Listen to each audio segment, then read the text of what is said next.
Welcome சக்ஸி cook and life style. Hi friends, எல்லோரும் எப்படி இருக்கீங்க? நாம் இன்னைக்கு பார்க்க போகிறது ஒரு சூப்பரான restaurant style chana masala recipe தாங்க பார்க்க போகிறோம். நம்ம வீடியோ ஸ்கிப் பண்ணாமல் லாஸ்ட் வரைக்கும் பாருங்கள். இப்போ பார்த்தீங்கன்னா நான் கொஞ்சமாக கடலை எடுத்து ஒரு 8 மணி நேரம் ஊற வச்சு எடுத்து வச்சுருக்கிறேன்.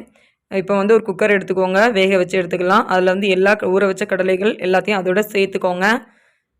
கடலை மூழ்கிற அளவு தண்ணி விட்டுக்கோங்க. இப்போ வந்து ஒரு அரை ஸ்பூன் அளவு உப்பு சேர்த்தாச்சு. இனி ஒரு 3 விசில் வர்றது வரைக்கும் வேக வச்சு எடுத்துக்கலாம்.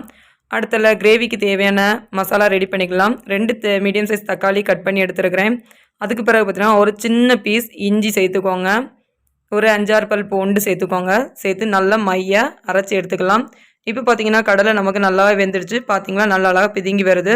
நல்லா வெந்துடுச்சு. இதை ஒரு ஓரமாக வச்சுக்கலாம். தண்ணியை கீழே வடித்து கொட்டிடாதீங்க, தண்ணி நமக்கு ரொம்ப தேவை. இப்போ பார்த்தீங்கன்னா நல்லா மைய அரைச்சி எடுத்துகிட்டு வந்தாச்சு.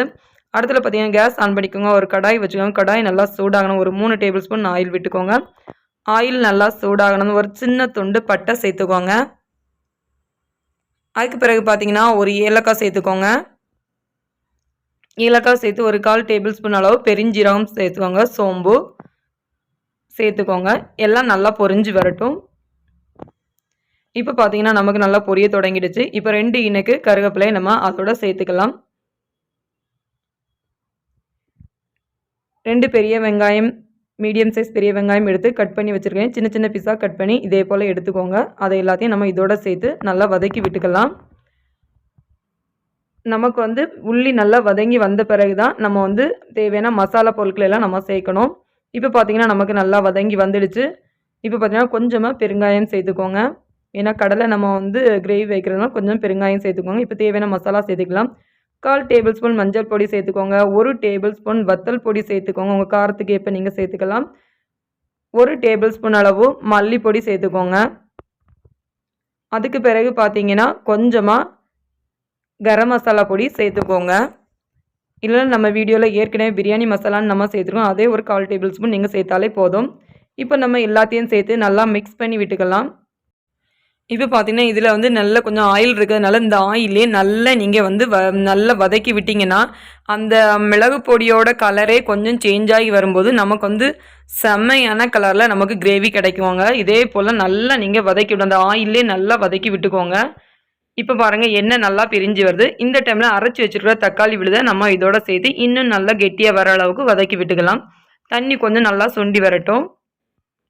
இது ஏன்னா தக்காளியும் சீக்கிரமாக அவங்களுக்கு சுண்டி வந்துடும். இங்கே பார்த்தீங்களா இப்படி அழகாக சுண்டி வந்துருக்குதுன்னு. இதுலேருந்து இன்னும் கொஞ்சம் வதக்கி நம்ம எடுத்துக்கலாம்.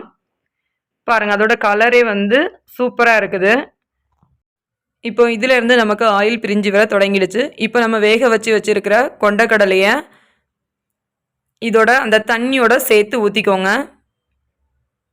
இதோட தண்ணியோட சேர்த்து நீங்கள் நம்ம நல்லா மிக்ஸ் பண்ணி விட்டுக்கலாம்.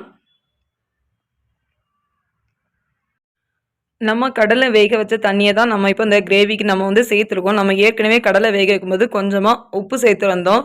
அதனால் நம்ம வந்து இப்போ வந்து கொஞ்சம் டேஸ்ட்டு பார்த்துக்கலாம். ஏன்னா வந்து நமக்கு கிரேவிக்கு எவ்வளோ உப்பு வேணுங்கிறத நம்ம வந்து டேஸ்ட்டு பார்த்துக்கலாம்.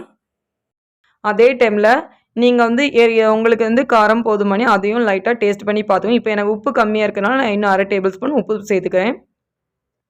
அடுத்தல பார்த்தீங்கன்னா இப்போ வந்து சிலவங்களுக்கு கிரேவி ரொம்ப கட்டியாக இருக்குன்னு விரும்புவீங்க. நம்ம அது கூட வேறு எதுவுமே நம்ம சேர்க்கணுன்னு தேவையில்லை. 2 டேபிள் ஸ்பூன் அளவு கடலை எடுத்துக்கோங்க. லைட்டாக மிக்சியில் வந்து இப்படி பரபரன்னு அடித்து நீங்கள் வந்து அதில் இந்த அளவுக்கு நீங்கள் சேர்த்து விட்டுக்கிட்டிங்கன்னா உங்களுக்கு வந்து நல்ல கிரேவி டைப்பில் உங்களுக்கு கிடைக்கும். இது வந்து ரைஸு, சப்பாத்தி, அதே போல் தோசை, பூரி, புட்டு இதுக்கெல்லாம் வச்சு சாப்பிட்டிங்கன்னா செமையாக இருக்கும்.